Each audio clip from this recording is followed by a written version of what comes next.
Bien-aimés dans le Seigneur, je vous salue. Je vous resalue, je vous dis encore bonjour. Nous étions par la grâce du Saint-Esprit en train de partager quelque chose et il y a eu une interruption. Voilà, un problème technique qui a fait que on a dû arrêter. Donc on va reprendre et nous allons prier pour reprendre. Père, je bénis ton Saint-Nom, je te rends la gloire parce que tu es Dieu. Que ton nom soit magnifié, Adonai. Que ton nom soit exalté, Seigneur. Parle-nous. Parle-nous encore, Saint-Esprit.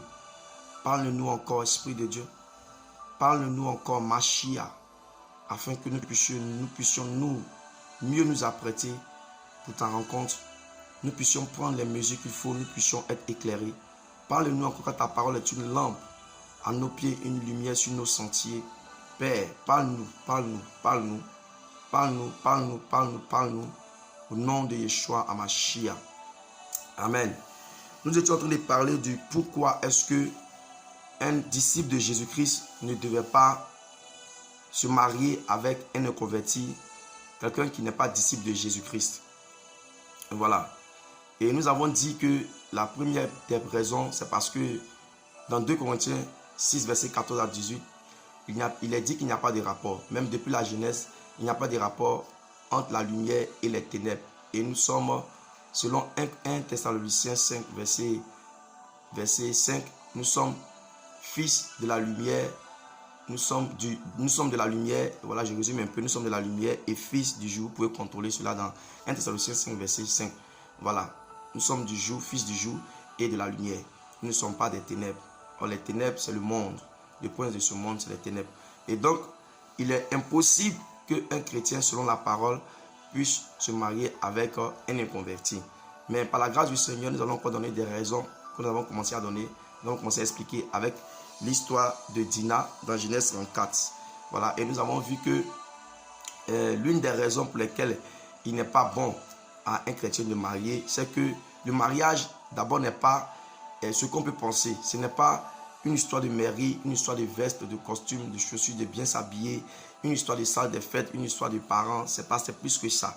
C'est vrai que c'est les parents qui marient, c'est vrai qu'il faut se marier, il faut bien faire le mariage, tout ça, mais ce n'est pas ça le plus important. Ce qui compte, c'est que le mariage est une institution divine, dont le mariage est plus spirituel qu'on ne le pense. Le mariage est très spirituel, parce qu'on voit au travers de ce passage que les fils de Jacob disent à Hamor et à Sichem que nous allons, pour que vous deveniez en plus donner notre soeur, notre fille en mariage, il faut simplement que vous deveniez comme nous. Et nous avons dit, c'est pas bon de chercher à convertir les gens. C'est l'image des personnes qui cherchent à convertir les gens pour se marier. Convertir les gens pour se marier, non. Il faut convertir les gens pour aller au ciel, pas pour le mariage. On ne convertit pas quelqu'un pour se marier. On convertit les gens pour aller au ciel.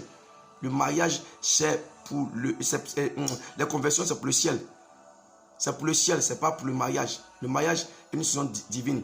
Le Seigneur veut qu'on se marie parce que nous sommes en Christ et Christ même est fiancé à l'épouse. Donc, tous ceux qui sont en Christ sont appelés au mariage parce que lui-même est fiancé à une église. Paul a dit c'est un mystère. Il dit le mariage est un mystère. Il parle de Christ et de l'église. Vous voyez? Voilà. Donc, le mariage est une institution divine. Et c'est un mystère. Le mariage est un mystère. Paul l'a dit. C'est un mystère. Donc, ce n'est pas quelque chose à minimiser. Il faut bien faire ses choix. Ce n'est pas banaliser. Ce n'est pas se laisser emporter par des gens. Il ne faut pas se marier parce que les gens ont dit que vous êtes bien, vous entendez bien. Non, ce n'est pas ça parce que les gens ont dit. Ou parce qu'un pasteur a dit non. Ce n'est pas un pasteur qui va venir décider ou un frère qui va venir décider du fait que tu vas te marier avec quelqu'un. Non, c'est le Seigneur Jésus-Christ. C'est le Seigneur, il a envoyé Ève vers Adam. Voilà. Et donc, il a endormi Adam pour dire que l'homme n'a pas à interférer dans son choix. Le choix vient du Seigneur. Ce n'est pas l'homme qui va décider. Ce n'est pas la femme qui va décider. Ce n'est pas le frère, ce n'est pas la soeur qui va décider. Mais c'est le Seigneur par la prière qui va révéler, qui va envoyer Ève, qui va envoyer la femme. Voilà, vers l'homme. C'est comme ça. Donc, on n'a pas à se marier avec les inconvertis étant disciples de Jésus-Christ parce qu'il n'y a pas de lien, il n'y a pas de rapport. Un. De deux, parce que quand on lit cette histoire de Genèse 34, on voit que le mariage avec un inconverti est une histoire d'échange. Ce n'est pas une communion. Parce que la Bible dit que dans 1 Jean 1, verset 7, que si nous sommes dans la lumière, si nous marchons dans la lumière, comme lui-même est dans la lumière, nous sommes en communion les uns avec les autres et le sang de Yeshua Mashiach nous purifie de toute iniquité. Donc, si nous sommes dans la lumière, nous sommes en communion. Nous sommes en communion les uns envers les autres. Donc le mariage, qui est une alliance, qui est une communion, pour deux personnes qui sont en Christ, c'est un partage, c'est une communion. C'est une communication de talent, de bien. C'est une complémentarité. Mais pour des gens qui ne sont pas en Christ, pour plutôt quelqu'un qui est inconverti, qui va avec un converti, un disciple de Jésus qui va se marier avec quelqu'un qui n'est pas en Christ, ce n'est plus une communion, ce n'est pas une complémentarité, ce n'est pas pour venir compléter, pour venir aider, non, c'est pour venir faire des échanges. Parce que les enfants de Jacob, qui faisaient partie du royaume des cieux, qui étaient dans l'alliance de Yahweh, à cause de leur père, à cause de leur arrière-grand-père qui était Abraham, arrière-grand-père qui était Abraham, à cause de cette alliance-là, ils étaient aussi dans l'alliance, sous la couverture du Seigneur, dans le royaume des cieux, dans la présence du Seigneur. Ils ont dit qu'ils ne peuvent pas faire cela. Ça sera une opprobre. Ça sera un opprobre. Donc on ne peut pas se marier avec un converti parce que c'est une histoire d'échange. Et quand vous lisez au verset 16, il est dit, nous prendrons vos filles. Et nous prenons vos filles pour nous. Et là-bas ils ont dit non, nous vous donnerons nos filles et nous prenons vos filles. C'est les enfants de Jacob, c'est des chrétiens. C'est des chrétiens. C'est des convertis. Des gens qui marchaient avec Yahweh. Avec leur père qui marchait avec Yahweh, qui marchait ensemble avec leur père qui marchait avec Yahweh. Une famille. Des gens qui étaient convertis, qui disent, qui savent que quand il y a un mariage là, ce n'est pas une histoire de mairie, mais c'est une histoire d'échange. C'est-à-dire on prend et on donne. C'est un échange. Avec des inconvertis. Et les mêmes inconvertis là, ils ont dit au verset 22, au verset 21, verset 23, eux aussi ils ont parlé de donner. Nous prenons pour femmes leurs filles et nous leur donnerons nos filles. Je parle de Genèse 34, l'histoire de Dina. Donc le mariage avec un inconverti, c'est un échange. Ce n'est pas une communion, ce n'est pas un partage. Ce n'est pas un partage, mais c'est un échange. Et au cours de cet échange-là, remarquez très bien, ils disent, nous prendrons les gens qui sont parlés pour leur soeur, Dina, dit, eux ils vont prendre. Donc un mariage engage, nous prenons vos filles, un mariage engage les enfants. Ça engage d'abord le mariage, les gens qui sont de se marier, et les enfants, c'est-à-dire les progénitures, l'avenir de la famille, l'avenir du pays, l'avenir de la nation. Vous voyez, ça n'engage pas que vous deux, ça engage aussi les enfants qui vont venir. Ça engage aussi la famille. Ça engage aussi la nation, le pays. Vous voyez? Donc avant de se marier, il faut bien réfléchir. Donc ne se marie pas avec un converti parce que c'est un moyen d'abord d'échange. Et eux, ils ont quoi à donner? Qu'est-ce qu'ils ont à donner? La Bible dit, je le disais dans la première partie, la Bible dit, nous sommes bénis. Nous sommes bénis dans les lieux célestes. En Jésus-Christ, Éphésiens 1, verset 3. Donc nous sommes bénis avec des bénédictions, toutes sortes de bénédictions. Nous, on va donner nos bénédictions. Comme je disais dans la première partie, tous ces temps de souffrance, tous ces temps de méditation, de prière, tous ces temps de jeûne, de vie de méditation, de prière à chercher Jésus. Tous ces temps vont s'écrouler. D'où j'ai donné le titre de la malédiction de la bénédiction à la malédiction à cause du mariage. Et c'est ce qui se passe. On ne peut pas se marier avec eux. Parce que nous perdons. Les mauvaises compagnies corrompent de bonnes mœurs. Nous perdons. Je vous assure, nous perdons. 1 Corinthiens 15, verset 33. Les mauvaises compagnies corrompent de bonnes mœurs. C'est eux qui gagnent. Et les enfants de Jacob l'ont dit. Ils ont dit, nous donnerons. Et puis après, ils ont dit, au verset 16. Genèse 34, verset 16. Nous donnerons et nous prendrons et pour habiter avec vous. Donc vous voyez.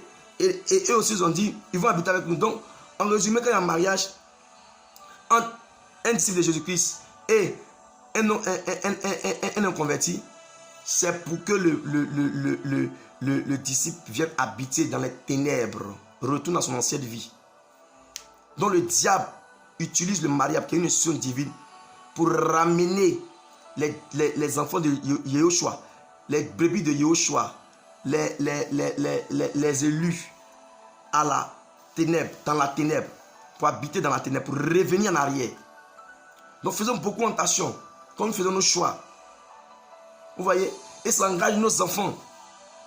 Nous avons de prendre des décisions. Pensons aussi aux enfants, c'est des âmes. Nous prions toujours pour les âmes.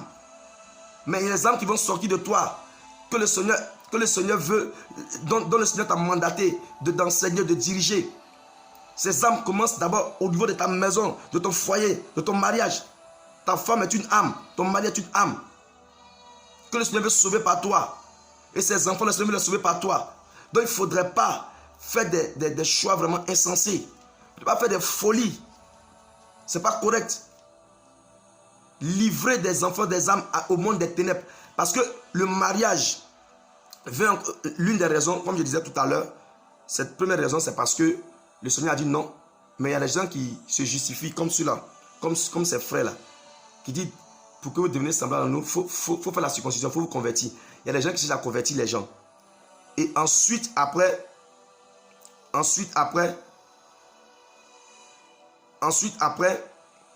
ce qui est bizarre, c'est que c'est un moyen d'échange.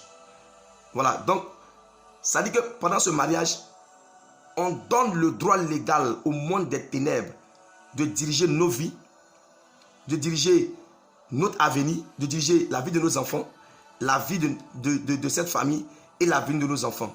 D'où il y a des problèmes souvent dans les mariages, avec des inconvertis, pour ceux qui sont entêtés à le faire. Le monde des ténèbres prend la possibilité. La Bible dit dans Colossiens 2, verset 15, qu'il a exposé les ténèbres par la mort à la croix. Il a cloué l'acte dont les ordonnances nous condamnaient. Vous comprenez? Mais nous n'allons pas encore créé d'autres actes. Nous n'allons pas encore fait des liens. Les liens, c'est les actes. Le monde des ténèbres, quand c'est comme ça, ils écrivent. C'est-à-dire que par ce mariage-là, tu dis à Satan et à son royaume que tu as le droit de diriger ma vie. C'est de mon mari, de mon foyer, et de mes enfants, et de leur mariage, et de leur vie, de leur avenir, de leur école, de leur travail, tout. Tu as le droit. Par ce mariage, on écrit encore des actes avec Satan. Donc ne faisons pas ça. Ne mettons pas la vie des gens en danger, la vie de certaines âmes en danger. Nous sommes que des canaux par lesquels le Seigneur passe pour envoyer des personnes sur la terre pour la gloire de son Seigneur. Donc ne mettons pas les vies en danger. Donc nous ne sommes pas appelés. Et vous voyez que ça a été quoi après? Ça a été quoi après? Ça a été la mort. Ils sont morts. Ils vont vous donner quoi? La malédiction. Le monde n'a que la malédiction à donner. Ils vont prendre la bénédiction, ils vont donner la malédiction. Nous, on va prendre la malédiction. Nous, on va prendre la malédiction, on va donner la bénédiction. C'est tout. Et il y a tout un tas de problèmes qui suivent après. Il n'y a pas de rapport, il n'y a pas de rapport. Et comme il n'y a pas de rapport, c'est pourquoi ce qui est arrivé arriva. Les frères ont tué, les frères de Dina ont tué Sichem. Parce que je vais dire à quelqu'un que c'est pas la mort. C'est pas la mort que cette dernière pour être délivrée. Et quand on regarde encore bien, on voit automatiquement, on voit que le mariage n'est pas une histoire de mairie. Ce n'est pas le fait d'aller à la mairie ou aller à la salle de fête. Parce que Dina était mariée. Elle était mariée. Elle était unie. Il y avait déjà eu alliance. Il y avait déjà eu union. Parce que Dina était vierge. Il y avait déjà le sang qui était versé. Et Sichem a parlé à son cœur la parole. Donc on avait été unis à Sichem par les liens du sang et de la parole, qui sont des moyens par lesquels les alliances se font. Voilà. Vous voyez un peu. Donc vous dites que le mariage, ce n'est pas une histoire de truc. Non, c'est une histoire plus spirituelle que ce qu'on pense. Le mariage est très spirituel, même plus spirituel que ce qu'on pense. Donc bien aimé, voici une des raisons pour lesquelles on ne peut pas se marier avec des inconvertis. Comme je l'ai dit dans la première partie, tu écoutes cette vidéo, il faut la transmettre à quelqu'un qui t'a une fois dit, ou bien un cheminant, quelqu'un qui chemine avec un inconverti, qu'il arrête. Parce que ce qui va se passer, c'est que l'esprit qui habite l'inconverti va prendre, du moment où il y a des liens, le Saint-Esprit, comme il n'y a pas de rapport, lui il s'en va. Il part. Il part. Parce que c'est un esprit de quoi? De péché. C'est la suie, c'est les ténèbres. Il n'y a pas de rapport dans le Saint-Esprit. Et cet esprit-là va s'accaparer les grâces. Comme je dis, toutes ces années à prier, à jeûner, à méditer, à chercher Dieu. Tu as trouvé Dieu. Tu as trouvé Dieu. Tu as trouvé Dieu. On ne peut pas connaître Dieu totalement. Mais tu connais au moins des manifestations de Dieu. Et tu es bien. Au lieu de rester dans ces manifestations avec un frère qui est dans la foi pour progresser, pour qu'il puisse te compléter, pour la complémentarité.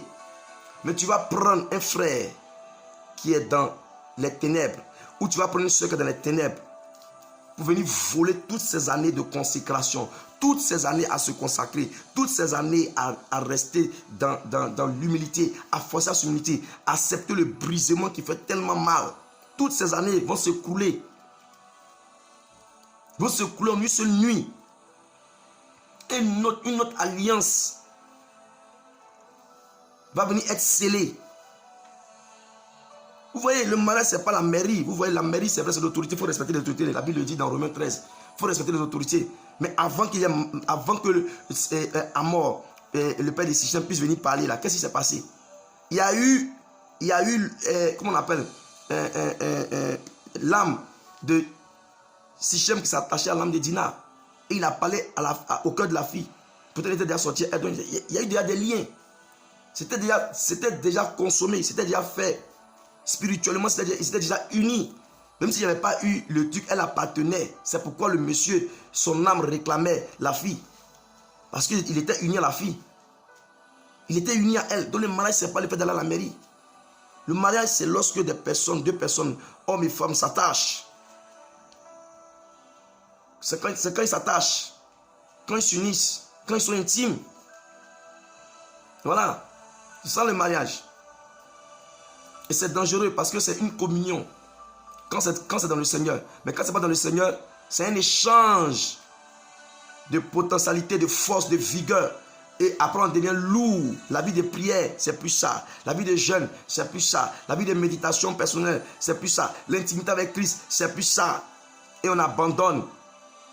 On abandonne, devient assoupi. On abandonne et on retourne dans les ténèbres. On recommence avec la vie d'avant. La manière de s'habiller change. La manière de parler change.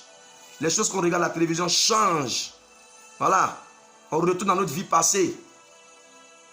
On commence à fréquenter les boîtes de nuit. On commence à fréquenter les discothèques. Voilà. On commence à vivre dans le luxe au-dessus de nos moyens. Voilà. Les ambitions, ce n'est plus le ciel. Colossiens 3, verset 1 dit que si on est vraiment ressuscité, on doit penser aux choses d'en haut. On ne pense plus aux choses d'en haut, mais on pense aux choses de la terre. On commence à s'amasser des trésors sur la terre. Notre cœur focalise sur les choses de la terre. Donc voici des raisons pour lesquelles il ne faut pas se marier. Parce qu'il n'y a vraiment pas de lien, comme la Bible le dit. Il n'y a pas de lien. Il n'y a pas de lien. Il n'y a pas de lien, il n'y a pas de lien. Et ça amène la mort spirituelle. Vous avez vu la mort. Ils ont tué tout le monde. Ça envoie la mort. Ça a collé une étiquette de mort à Jacob et à sa famille. Donc ça voit la mort. La mort. La mort spirituelle et la mort physique. Les décès. Les enfants meurent n'importe comment. Des maladies arrivent. Des problèmes bizarres. Des enfants bizarres qui naissent. C'est normal que ces alliances, ces démons-là qui entrent dans la vie des enfants, qui entrent dans nos vies. C'est pourquoi, c'est à cause de ça souvent, nous aussi, nous avons des problèmes. La plupart des personnes, quand je dis nous, je parle de ces personnes qui ont des problèmes actuellement. Parce que leurs parents, ou leurs arrière-parents qui étaient chrétiens ou qui n'étaient pas chrétiens, il y a eu des unions entre des familles, des démons. Et ces unions-là engageaient aussi les enfants que nous sommes aujourd'hui. Ces générations que nous sommes. Dans le mariage, c'est un droit. Si tu te maries avec un inconverti, je dis c'est un droit que tu donnes au monde des ténèbres. Si tu es en train de dire littéralement, Satan, je suis d'accord avec toi, le monde des ténèbres, je suis d'accord avec vous, venez diriger ma vie, la vie de mon mari, la vie de mon mariage, venez diriger mon foyer, venez diriger celle de mes enfants. Je vous confie leur avenir, je vous confie leur travail, je vous confie leur école, je vous confie leur intelligence. C'est pourquoi il y a des enfants qui ne décrochent pas à l'école. Parce que la sorcellerie gouverne. Tu es en train de dire à la sorcellerie, les esprits humains, je suis d'accord, venez. Venez. Venez prendre le contrôle de ma vie. Le mariage est un lien. C'est un engagement solennel et spirituel par lequel on prend la décision de rester sous le joug de soit l'Esprit de Dieu ou soit le monde des ténèbres. Raison pour laquelle il ne faut pas se marier avec un être converti. Parce qu'il n'y a pas de rapport. Il n'y a pas de rapport, puis voici des raisons. Et ça va la mort spirituelle, la séparation avec l'Esprit de Dieu. Et ensuite, ça va avoir la mort physique. Et après, c'est quoi? C'est le lieu de tourment. Et après, c'est quoi? C'est la seconde mort. Vous voyez un peu? Donc, je vais dire à quelqu'un, même si ton âge augmente, il ne faut pas te précipiter. Prie le Seigneur simplement. Sois dans la sanctification. Prie seulement qu'il t'envoie celle ou celui qu'il a prévu. Il ne faut pas tourner ton choix vers ne te précipite pas. Tout ce qui est fait dans la précipitation conduit à la mort. Ne te précipite pas. Pas te précipiter. Pour avoir des problèmes, pour avoir éduqué des enfants, pour avoir pleuré tous les jours dans le secret, au lieu d'adorer Dieu tout le temps, de pleurer, au lieu d'adorer le Seigneur. Vous voyez, puis ce n'est pas la faute du Seigneur parce qu'on sait, on est informé. On sait. C'est pourquoi il permet que ces enseignements soient révélés. Pour qu'on soit délivré. Et pour qu'on ne puisse pas faire de mauvais choix, mais plutôt de bons choix. Vous voyez? C'est ça. Donc arrêtons de faire ces genres de choix. Si tu chemines actuellement, ou si tu connais quelqu'un qui chemine actuellement avec un inconverti, quelqu'un qui n'est pas converti, donne-lui ce message. Ou dis-lui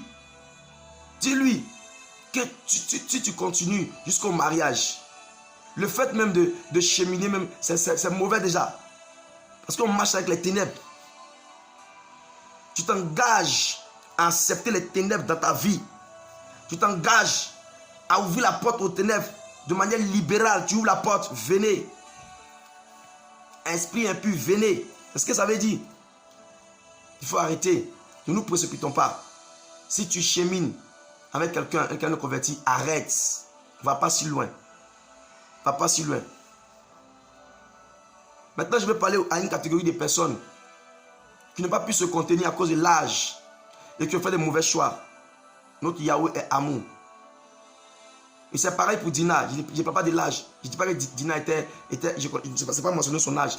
Mais pour libérer Dina, c'est la mort. Parce que Dina était déjà unie. Dina était déjà mariée. Elle était déjà unie. Il fallait la mort pour la séparer de ce lien. Parce que la Bible dit dans Matthieu, dans Romains chapitre 7. Romains chapitre 7, je vais vous le lire. Romains chapitre 7, verset 2.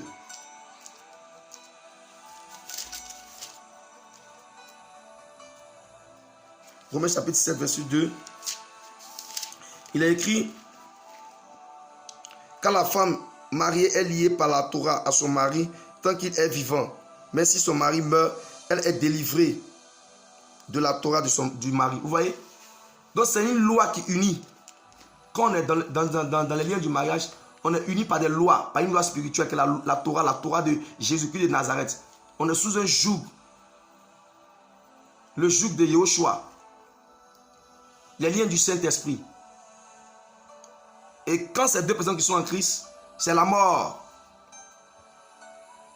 C'est la mort. Donc tout mariage, c'est la mort. C'est la mort qui sépare, que ce soit avec les convertis ou un non convertis ou des païens. C'est la mort, logiquement, selon la vérité. La vérité, ce n'est pas la réalité. La vérité n'est pas la réalité. La vérité, c'est la vie. Voilà. Donc il n'y a pas de divorce. Donc si tu vas t'unir avec un non converti, comme je disais, c'est que tu engages, tu ouvres la porte au monde des ténèbres. Tu t'engages à vivre, à habiter avec les ténèbres. Et ce, jusqu'à ce qu'il y ait l'enlèvement ou jusqu'à ce que l'enlèvement. Donc si tu peux tenir à vivre avec les ténèbres jusqu'à l'enlèvement, tu peux supporter leur persécution, leur tribulation, leur sorcellerie, leur envoûtement. Vas-y. Sinon, ne le fais pas. Sinon, ne le fais pas. Ne sais même pas. Ne sais même pas.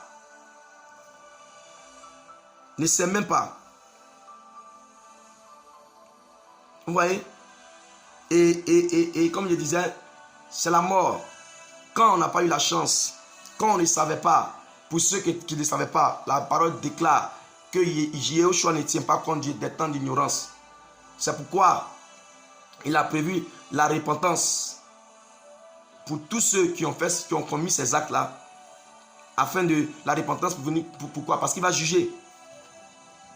Donc il faut se repentir. Et se repentir, c'est quoi? C'est tout simplement mourir. Parce que si quelqu'un était dans le monde, vous voyez Dina, sans sa faute, c'est pas de sa faute. Et c'est pareil pour quelqu'un qui était dans l'ignorance, qui ne savait pas. C'est pas de sa faute. Vous voyez? Et il ne tient pas compte de ton ignorance. Mais c'est la repentance. Et la repentance, c'est quoi? C'est de reconnaître que je l'ai fait. C'est de reconnaître que, malgré que ce n'est pas de ma faute, je l'ai fait, mais que je ne veux plus le faire. Et prendre la décision de ne plus le faire. Et le Saint-Esprit que Dieu vient nous séparer de cela. Et comme dans son amour, il savait que Dina, ce n'était pas sa faute, il a séparé Dina par la mort. Et la Bible dit dans Romains 7, 2, comme je le disais tout à l'heure, c'est pas la mort. C'est la mort qui vient vraiment, séparer. La mort qui vient vraiment désunir les liens. Une femme est délivrée ou déliée, oui, par la Torah, est délivrée de son mari. Hein? C'est la mort qui vient la délivrer ou la délier de la Torah de son mari. Et pour ceux qui sont dans l'ignorance ou qui ne savaient pas, peut être délivré simplement par la mort. Ce qui veut dire que si on pousse un peu le bouton un peu plus loin, on comprend que c'est la mort qui vient délivrer quelqu'un ou quelqu'une de la Torah qui s'exerce sur son mariage. Il y a des mariages dans lesquels il n'y a pas la paix. Il y a des mariages dans lesquels il n'y a pas la tranquillité. Il y a des mariages dans lesquels c'est une autre Torah que la Torah de Yeshua qui gouverne. Et c'est la mort, ma soeur, qui peut te délivrer. C'est la mort, mon frère, qui peut te délivrer. Ce qui veut dire, si tu veux avoir la paix dans ton mariage, tu veux avoir la paix dans ton mariage, mon frère, ma soeur, il faut mourir en soi, meurs en toi. C'est pas la mort. Parce que ce n'était pas ta faute. Tu t'es marié dans le monde et tu as connu le Seigneur après. Et tu es venu au Seigneur. Mais Yahweh ne condamne pas. Yahweh, il dit, venez à moi, vous tous qui êtes fatigués, chargés, je vais vous donner du repos. Et ce repos-là, c'est la mort. Il faut accepter de mourir pour qu'il ait la paix. Accepte de mourir. Accepte de mourir.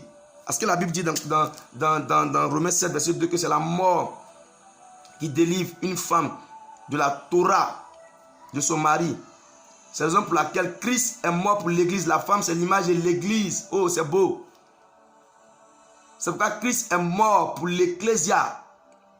Christ est mort pour nous. L'église qui est son corps. Voilà. Afin de la laver par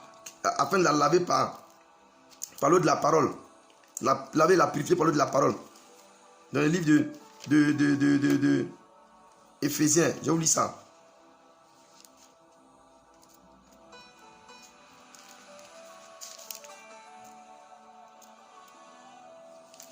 Voilà.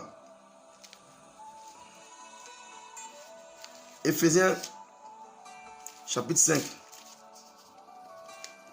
Voilà, il dit,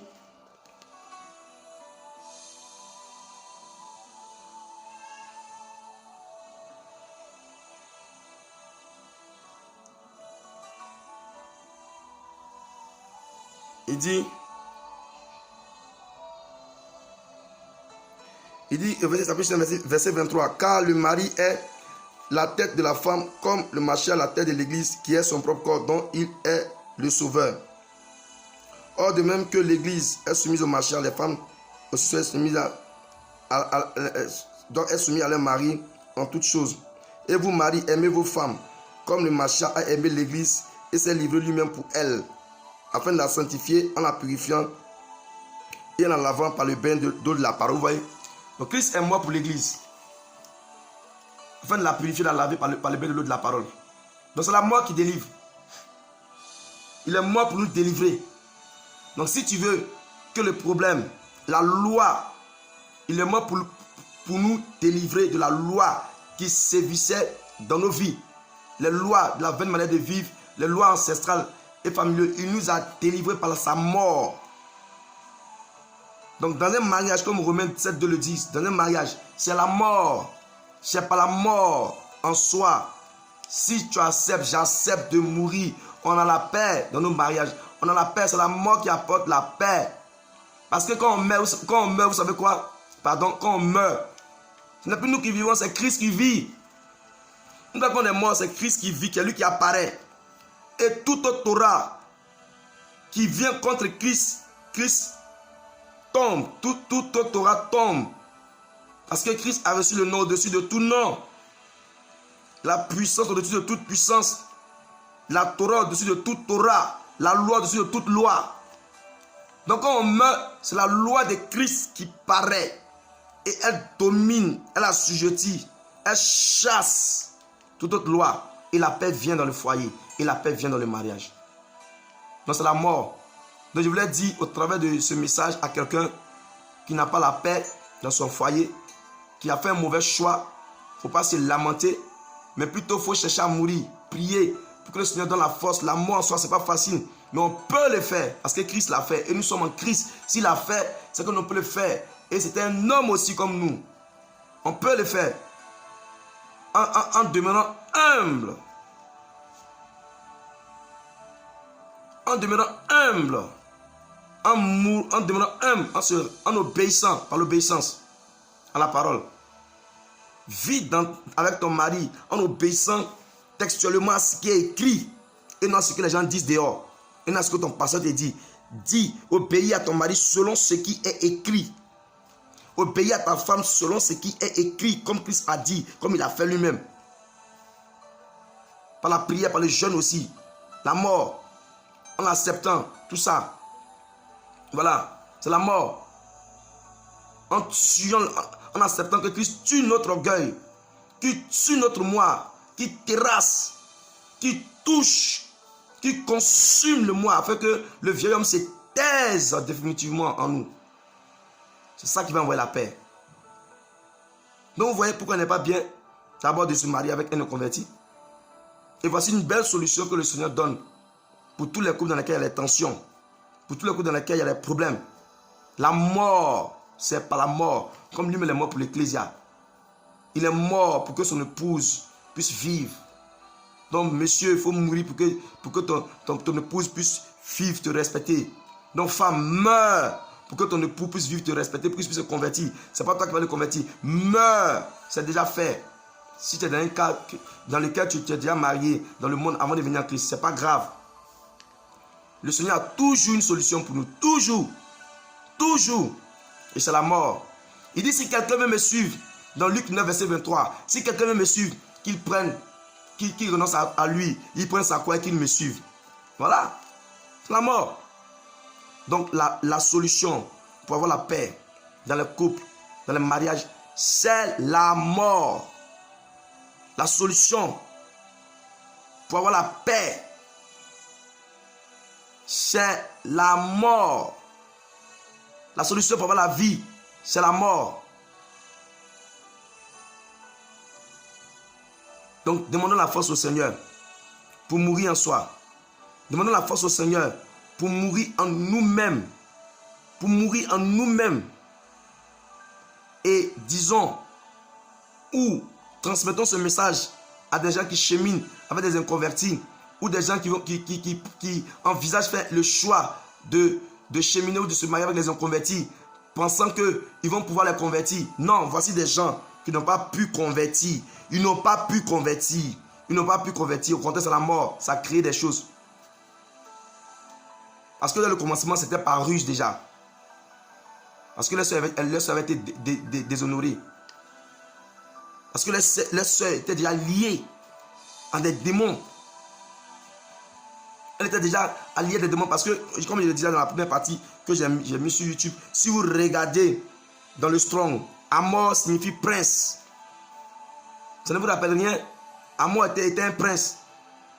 Or les Éviens, ça s'est passé au pays des Éviens. Les Éviens, c'était des païens. C'était à Canaan, mais du côté des Éviens, c'était des païens. Donc un prince païen, le prince de ce monde. Voilà. Et le fils, c'était Shichem, le fils de la perdition. Vous imaginez, le fils de la perdition, la bête. Et donc ces gens-là ont l'esprit de la bête. Donc imaginez ce que Dina avait reçu. Ce n'était pas de l'amour qu'elle avait reçu. Ce n'était pas de l'amour. C'était les ténèbres qu'elle avait reçues. Elle avait été liée par les ténèbres. Son cœur avait changé. Et pour restaurer ça, il a fallu simplement la mort. Pour la délier. Ce que la Bible dit, c'est la mort. C'est par la mort qu'une femme est délivrée de la Torah de son mari. Ouais. Donc en un mot, c'est la mort en soi. C'est la mort en soi qui libère. La mort en soi qui va libérer nos foyers. Qui va libérer nos couples. Pour des gens qui ont des problèmes dans leur couple. Pour des gens qui ont des problèmes étant chrétiens, qui souffrent. C'est la mort. Il n'y a pas d'autre solution. Meurs, mon frère. Meurs, ma soeur. Accepte que le Seigneur touche ton orgueil là. Ton héritage qui est en toi là. Accepte que le Seigneur enlève ça.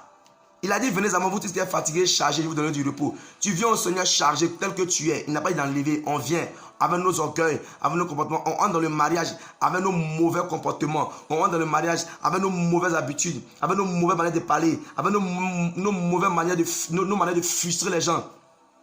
Nos langues, d'après Jérémie 23, verset 29, nos langues pour tuer. Tuons-le par la bouche. Nos bouches tuent. On rentre dans le mariage avec nos vilaines manières de parler aux gens. On tue même lui qui est en face de nous. Même pas avec le couteau, avec la bouche, la langue là. On le déstabilise. On déstabilise nos femmes.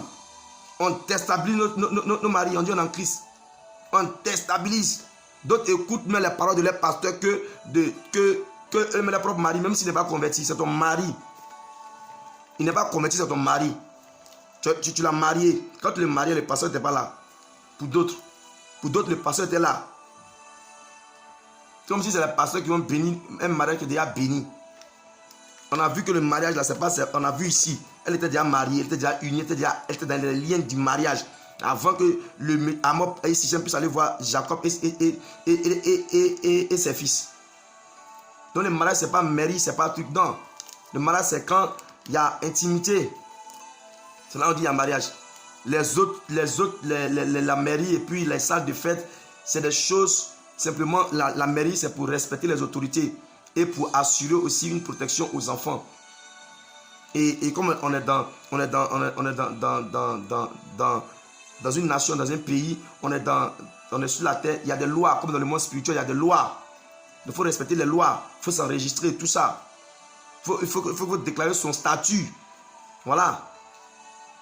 Il faut déclarer son statut pour payer les impôts. Il ne faut pas venir voler aussi, mentir. Que tu n'es pas marié, parce que tu es marié. Parce qu'on est marié, les statuts changent. Voilà. Donc tout ça, c'est pourquoi on doit respecter les autorités. Voilà. Pour être clair. Clair. C'est l'esprit de vérité. Voilà. Vous voyez? Donc simplement, bien aimé, ne faisons pas le choix de se marier avec les inconvertis. Et pour ceux qui ont des problèmes, la seule solution, c'est la mort en soi. C'est la mort qui peut délivrer de l'autorité, de la Torah qui règne dans un mariage qui n'est pas la Torah de Christ. Si dans un mariage, il n'y a pas la Torah de Christ, c'est la mort en soi qui va faire paraître Christ. Selon Galates 2:20. Comme Paul a dit, ce n'est plus lui qui vit, mais c'est Christ qui vit. Et quand Christ vit, tout genou fléchit, toute langue confesse qu'il est Seigneur parce qu'il a reçu le nom au-dessus de tout nom. La puissance au-dessus de toute puissance. Voici un peu ce que le Saint-Esprit a voulu nous communiquer. Voilà, par rapport à ceux qui font des choix. Voilà, ça fait qu'on bascule de la bénédiction à la malédiction. De la lumière à la ténèbre. Oui. Des promesses qui sont remplies dans la parole. Que Yahweh, le Créateur, notre Créateur, nous a faites.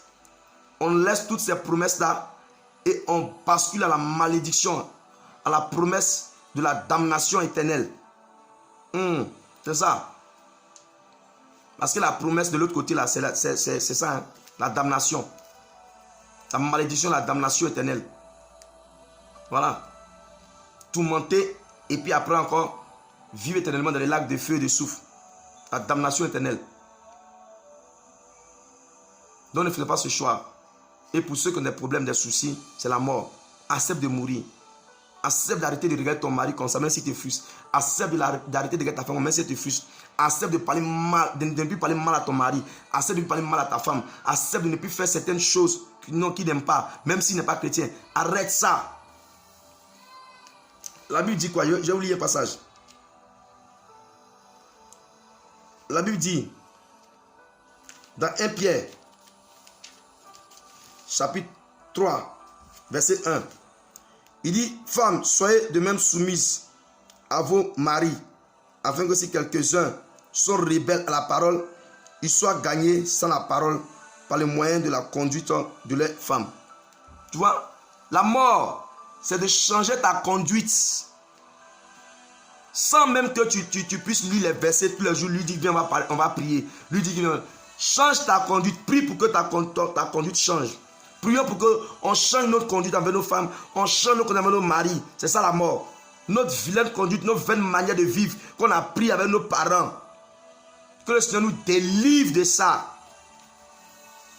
Si on ne meurt pas ensemble, on n'aura pas la paix. Il faut mourir en ça.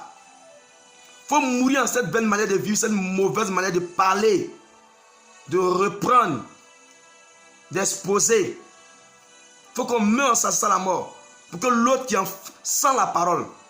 Donc c'est nous qui sommes chrétiens. Si tu es chrétien et que ton mari n'est pas chrétien, c'est à toi qui es chrétien de mourir. Toi la femme, tu meurs. Si c'est un homme, toi tu meurs en cette manière-là. Pour que Christ paraisse et que lui puisse voir Christ afin de changer. C'est quand il verra Christ paraître qu'il va changer. C'est quand il verra Christ paraître qu'elle va changer. Ce n'est pas toujours donner les versets bibliques. Toi-même d'abord, toi-même. La Bible dit, avant d'enlever la paille qui est dans l'œil de ton ami là, toi là, suis-toi que la poutre, le gros caillou qui est dans ton œil là, tu as pu enlever ça. Comment tu as un caillou dans ton œil et puis toi tu peux enlever, et puis tu vois, c'est que tu es sorcier ou tu es sorcière, tu as un caillou dans ton œil et toi tu vois la poutre qui est dans le truc. Mais c'est que toi-même tu as un vilain cœur. C'est que c'est toi-même qui as un vilain cœur. C'est que c'est la femme ou l'homme qui a un vilain cœur, celle ou celui qui voit la paille pendant qu'il y a la poutre même dans son œil. C'est de l'hypocrisie. Ça, c'est l'esprit des pharisiens. C'est l'esprit des pharisiens. Ils étaient très hypocrites et cet esprit-là règne encore. Ça règne encore dans les couples, ça règne encore dans les assemblées. L'esprit des pharisiens. Je ne sais pas comment on va appeler ça, mais on ne peut pas appeler ça l'esprit des pharisiens. Donc, c'est la mort. Christ est mort.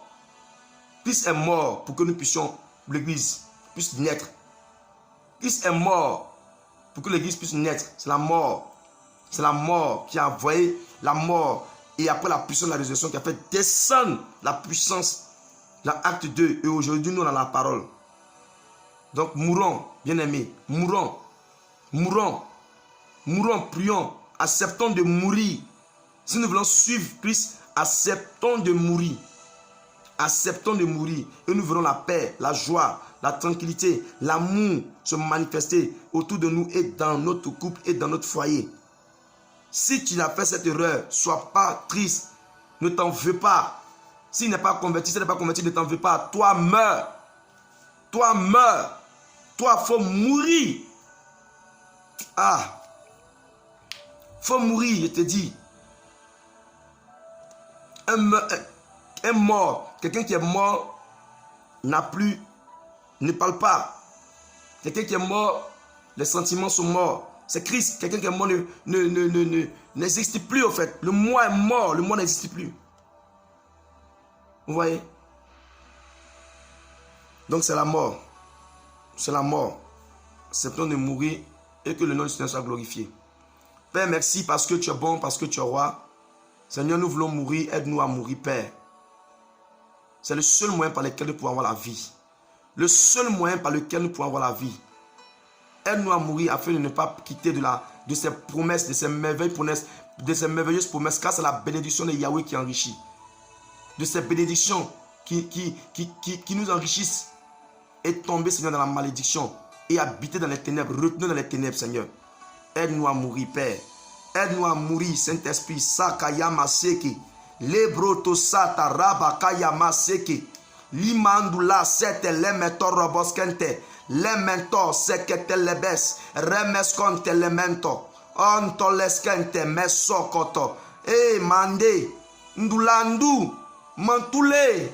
Aide-nous, Sayakayama sekete. Lebro sakatayama. Indulandu. Lima. Mando.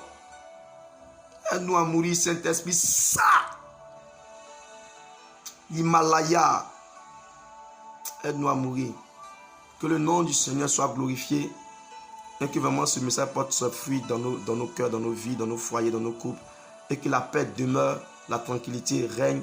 Que le bonheur, la grâce nous accompagne tous dans nos couples, dans nos vies avec nos enfants, tous les jours de notre vie. Et que nous habitons dans la maison de Yahweh, dans nos vies, au nom de Yeshua Mashiach. Amen.